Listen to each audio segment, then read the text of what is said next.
আসসালামু আলাইকুম প্রিয় শিক্ষার্থী বন্ধুরা, এমসিকিউ এর ধারাবাহিকতায় আজকে আমরা এসএসসির রসায়নের সপ্তম অধ্যায় রাসায়নিক বিক্রিয়ার 25টি নৈবেদ্যিক ব্যাখ্যা সহ আলোচনা করার চেষ্টা করব। তো প্রথমে আমরা যে প্রশ্নটি এখানে দেখতে পাচ্ছি সেটি হলো, কোন অবস্থায় সম্মুখ বিক্রিয়া এবং বিপরীত বিক্রিয়ার গতিবেগ সমান হয়? আমরা জানি কোনো একটি বিক্রিয়া যখন সাম্য অবস্থায় থাকে তখন তার সম্মুখ বিক্রিয়া এবং বিপরীতমুখী বিক্রিয়ার বেগটা পরস্পর কি থাকে? সমান। তাহলে উত্তর হবে আমাদের সাম্য অবস্থা।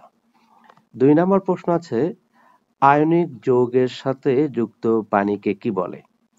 আয়নিক যৌগের সাথে যে পানিটা যুক্ত থাকে তাকে আমরা বলি হচ্ছে কেলাস পানি।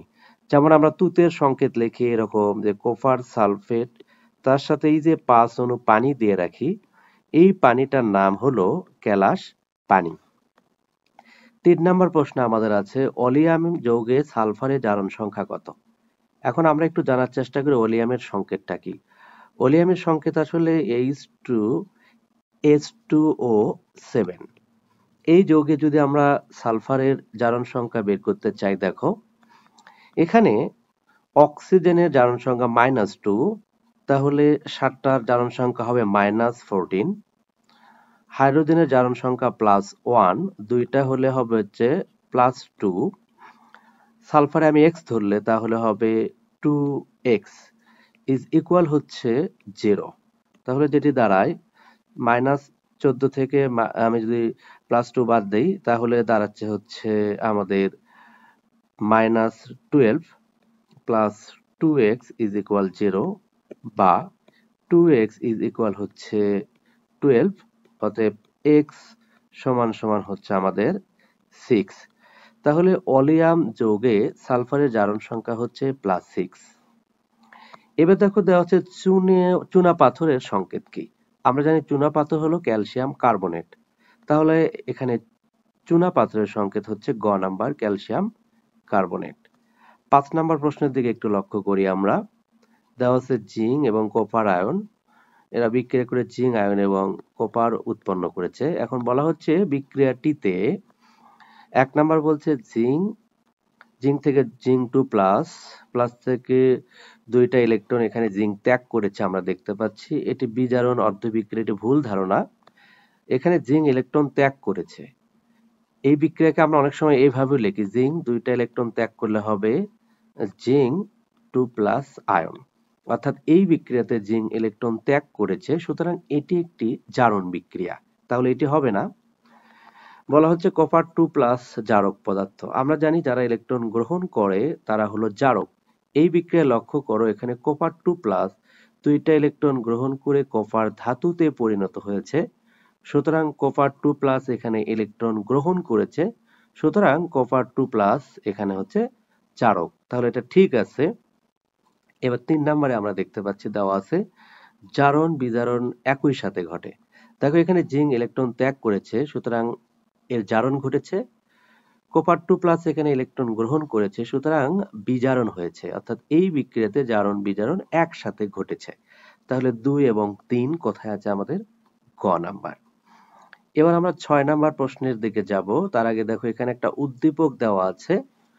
বলা হচ্ছে হাইড্রোক্লোরিক অ্যাসিড এবং সোডিয়াম হাইড্রোক্সাইড বিক্রিয়া করেছে। এখানে আমরা জানি হাইড্রোক্লোরিক অ্যাসিড এবং সোডিয়াম হাইড্রোক্সাইড বিক্রিয়া করলে তৈরি হবে সোডিয়াম ক্লোরাইড এবং হচ্ছে পানি।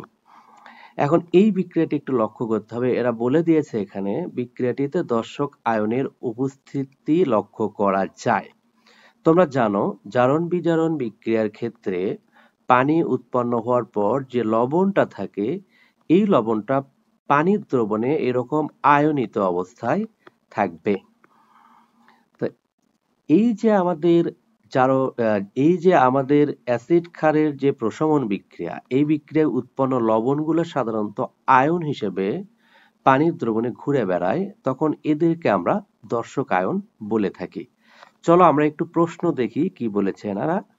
বিক্রিয়াটির উৎপাদ কি হবে? আমরা আগে লিখেছি বিক্রিয়ার উৎপাদ হবে সোডিয়াম ক্লোরাইড এবং পানি। তাহলে এখানে দেখো সোডিয়াম ক্লোরাইড এবং পানি আছে হচ্ছে খ নাম্বারে।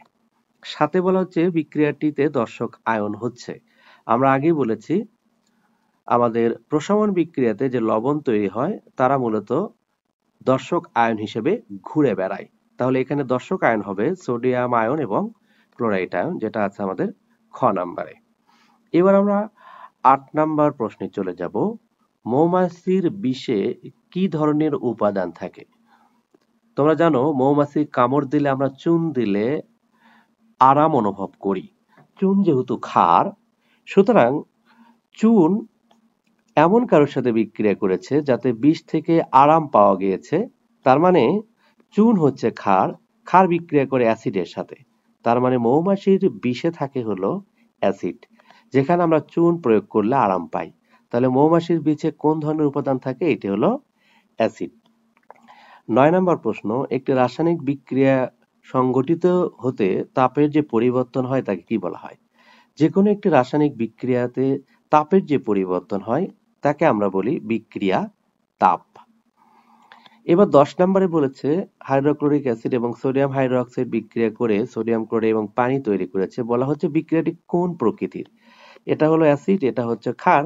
অ্যাসিড এবং ক্ষারের বিক্রিয়াকে আমরা সহজেই বলতে পারি এটি একটি প্রশমন বিক্রিয়া। ১১ নম্বরে বলেছে মম জ্বালালে ভৌত পরিবর্তন ঘটে। হ্যাঁ, ঠিক আছে। মম জ্বালালে মমের গলিত এবং কঠিন এবং বায়বীয় অবস্থা আমরা পেয়ে থাকি। সুতরাং মম জ্বালালে ভৌত পরিবর্তন ঘটে, নতুন পদার্থের সৃষ্টি হয়। তোমরা জানো মমকে অক্সিজেনের উপস্থিতিতে যখন জ্বালানো হয় তখন কার্বন ডাই অক্সাইড এবং জলীয় বাষ্প তৈরি হয়। সুতরাং এখানে নতুন পদার্থের সৃষ্টি হয়, এটা ঠিক আছে। রাসায়নিক পরিবর্তন হয়, যেহেতু মম জ্বালালে নতুন পদার্থ তৈরি হয়, সুতরাং রাসায়নিক পরিবর্তন অবশ্যই ঘটবে। তাহলে ১, ২, ৩ কোথায় আছে? আমাদের ঘ নাম্বারে। এবার ১২ নম্বরে চলে যাব। মানব দেহে পরিপাক ক্রিয়ার পাকস্থলীতে কোন অ্যাসিড থাকে? তোমরা জানো আমাদের পাকস্থলীতে খাদ্য হজম করার জন্য সাহায্যকারী হিসেবে থাকে হচ্ছে হাইড্রোক্লোরিক অ্যাসিড। এবার ১২ নম্বর পরে আমরা ১৩ নম্বর প্রশ্নে একটু চলে যেতে চাই। ১৩ নম্বর প্রশ্নে আমাদের এখানে বলেছে অ্যামোনিয়াম সায়ানেট থেকে আমাদের তৈরি হচ্ছে ইউরিয়া। এটা হচ্ছে কার সংকেত? ইউরিয়ার সংকেত। বলা হচ্ছে বিক্রিয়াটির নাম কি? লক্ষ্য করলে দেখবে এখানে নাইট্রোজেন আছে ২টি, এখানেও কিন্তু নাইট্রোজেন আছে ২টি। হাইড্রোজেন এখানে আছে ৪টি, এখানে দেখো ২ ২ ৪টি। এখানে কার্বন আছে ১টি, এখানেও দেখো ১টি। এখানে অক্সিজেন আছে ১টি, এখানেও আছে ১টি।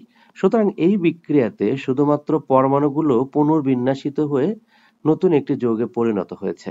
যখন উভয় পাশের বিক্রিয়ার যৌগে অবস্থিত পরমাণু সমূহের শুধুমাত্র সাজানোর বিন্যাসটা পরিবর্তন হয়, সেই বিক্রিয়াকে আমরা বলি সমাণুকরণ বিক্রিয়া। তাহলে এটি একটি সমাণুকরণ বিক্রিয়া। ১৪ নাম্বার দেওয়া আছে, দেখো জিঙ্ক এবং কপার সালফেট বিক্রিয়া করে জিঙ্ক সালফেট এবং কপার ধাতু তৈরি করেছে। বিক্রিয়াটিতে জারক কোনটি? আমরা জানি যাদের জারণ সংখ্যা হ্রাস পায় বা যারা ইলেকট্রন গ্রহণ করে তাদেরকে আমরা জারক বলে থাকি। এখানে দেখো জিঙ্কের জারণ সংখ্যা হলো মুক্ত মৌল হিসেবে 0। এখানে কপারের জারণ সংখ্যা হচ্ছে +2, সালফেটের হচ্ছে -2 আমাদের এখানে। আর এখানে জিঙ্কে দেখো +2, সালফেটের -2, কপারের হচ্ছে 0। তাহলে যার জারণ সংখ্যা হ্রাস পেয়েছে সেই হচ্ছে জারক। এখানে জারণ সংখ্যা দেখো কপার সালফেটের যে কপার ছিল এর জারণ সংখ্যা ছিল +2, এখানে হয়ে গেছে 0। সুতরাং কপার আয়নের জারণ সংখ্যা হ্রাস পেয়েছে। কিন্তু কপার আয়ন কিন্তু এখানে একক আয়ন হিসেবে নেই, যৌগ হিসেবে আছে। সুতরাং এই পুরো যৌগটাই হবে এখানে জারক। তাহলে এখানে জারক হচ্ছে কপার সালফেট। কপার কেন হলো না? আসলে এখানে কিন্তু কপার নাই, কপার যৌগ হিসেবে আছে, এই জন্য এখানে কপার না হয়ে হবে হচ্ছে জারক কপার সালফেট। কিন্তু যদি এখানে কপার 2+ আয়ন দেওয়া থাকতো তাহলে কিন্তু কপার 2+ আয়নকে জারক বলা যেত। এবার আমরা ১৫-১৬ নম্বরে চলে যাব। দেখো একটা উদ্দীপক দেওয়া আছে এখানে।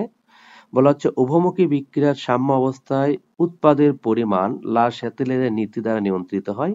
নিচে একটা বিক্রিয়া দেওয়া আছে। এখানে বলা হচ্ছে এ এবং বি গ্যাস বিক্রিয়া করে সি, ডি এবং ই গ্যাস তৈরি করেছে। অর্থাৎ এ বি গ্যাস বিক্রিয়া করে 3টা গ্যাস তৈরি করেছে। এখানে তাপ শোষিত হয়েছে ওয়াই কিলোজুল, যেহেতু ওয়াই এর আগে প্লাস চিহ্ন আছে, সুতরাং এখানে ওয়াই কিলোজুল তাপ শোষিত হয়েছে। তাপ শোষিত হলে সেই বিক্রিয়াকে আমরা বলি হচ্ছে তাপহারী বিক্রিয়া। চলো আমরা একটু প্রশ্নে চলে যাই। প্রশ্নে এখানে আমাদের কি রয়েছে আমরা এটা একটু দেখার চেষ্টা করি। প্রশ্নে এনারা বলেছে বিক্রিয়কের ঘনমাত্রা বাড়ালে বিক্রিয়ার সাম্য অবস্থা কোন দিকে যাবে? আমরা জানি বিক্রিয়কের যদি ঘনমাত্রা বাড়ায় তাহলে বিক্রিয়া সামনের দিকে তথা ডান দিকে অগ্রসর হবে। যদি উৎপাদের ঘনমাত্রা বাড়াতাম তাহলে বাম দিকে অগ্রসর হতো। যেহেতু বিক্রিয়কের ঘনমাত্রা আমরা বাড়াবো এখানে, তাহলে বিক্রিয়া যাবে ডান দিকে বা সম্মুখ দিকে। 16 নম্বর, বিক্রিয়ার তাপমাত্রা কমালে বিক্রিয়ার সাম্য অবস্থা কি ঘটবে? আমরা আগে দেখেছি এখানে যে বিক্রিয়াটা ছিল এটি ছিল হলো তাপহারী বিক্রিয়া। তাপহারী বিক্রিয়াতে যদি আমি তাপমাত্রা কমায় দেই তাহলে বিক্রিয়াটা পিছন দিকে চলে আসবে।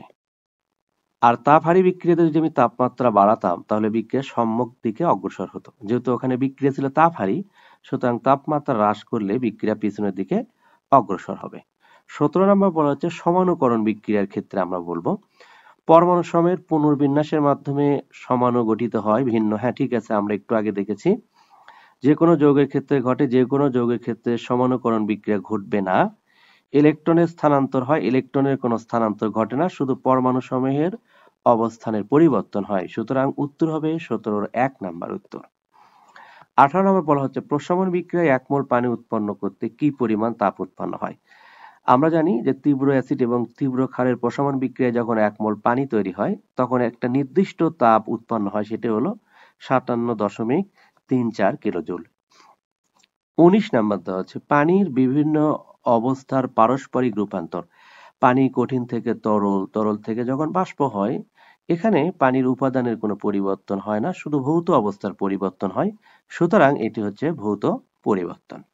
20 বলা হচ্ছে কোন ধাতুর উপর জিঙ্কের প্রলেপ দেওয়াকে কি বলা হয়? কোন ধাতুর উপর জিঙ্কের প্রলেপ দেওয়াকে আমরা সহজে জানি হচ্ছে গ্যালভানাইজিং। এইবার আমরা যদি চলে যাই পরেরটাতে 21 বলা হচ্ছে নাইট্রোজেন এবং অক্সিজেন বিক্রিয়া করে নাইট্রিক অক্সাইড তৈরি করে। বিক্রিয়া থেকে বোঝা যায়, তোমাদের এসএসসির বইয়ে যে তাপহারী বিক্রিয়ার কথা বলা হয়েছে সেখানে এই বিক্রিয়াটাকেই প্রধানত হাইলাইট করা হয়েছে। সুতরাং এটি একটি তাপহারী বিক্রিয়া। এই বিক্রিয়ার ডেল্টা এইচ এর মান ধনাত্মক। তোমরা জানো তাপহারী বিক্রিয়ার ক্ষেত্রে ডেল্টা এইচ এর মান ধনাত্মক হয়।